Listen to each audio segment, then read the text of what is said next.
right, hello everyone, and welcome to another installment of the Vegas Dirt. I'm Dave here with you, and Ransom is by my side. I am here too. We're kind of doing a little role reversal right now. Unfortunately, Ransom wasn't able to see Thunder Soul. Yeah, I don't go to school. I wasn't getting my education on, but you know, I had some things that I had to do last night. Fortunately, you were able to make it out to Thunder Soul, so I didn't have any business to handle, so I went and saw Thunder Soul, executive produced by Jamie Foxx. What role did he play in the movie? Like I said, he wasn't executive producer, but he did some narration in the film. You don't really see Jamie Foxx, but you can definitely feel a little bit of Jamie Foxx's flavor in this because there is a lot of funk in this movie. Oh yeah.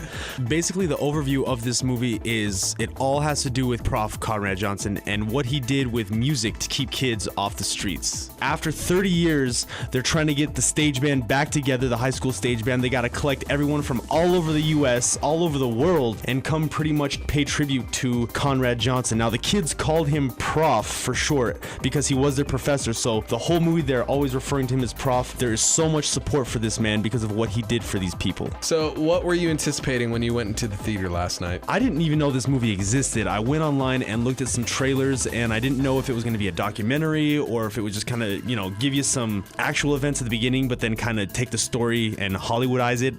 But it was a documentary. They have a lot of footage of when Prof was teaching the students back in the day, getting these kids riled up to be in competitions, and they were just sweeping the nation with all these high school band competitions because all these white bands were playing all these generic material, but then this soulful band, I should say, came in and just brought in the funk and just kind of changed the whole game of high school stage bands. You said that this is shot in documentary style. Do you actually get to see any of these students in present day? Oh yeah, you get to see all these students in present day. I wish they would have developed the characters a little bit more to see what kind of backgrounds they were coming from, but they only feature about 2 or 3 students, ones that really stood out back in the day, and then ones that are kind of taking over this reunion right now. Basically, it's a reflection on what they've been doing for the past 30 years and how what they did 30 years ago still resonates with them today. With it being released in such limited theaters this weekend, and with 2, I would say, powerhouse movies being released this week too, with Ides of March and Real Steel, it might be under the radar, but definitely one of those movies that you want to check out. Maybe not in theaters, maybe on DVD, but definitely a movie that you want to go see.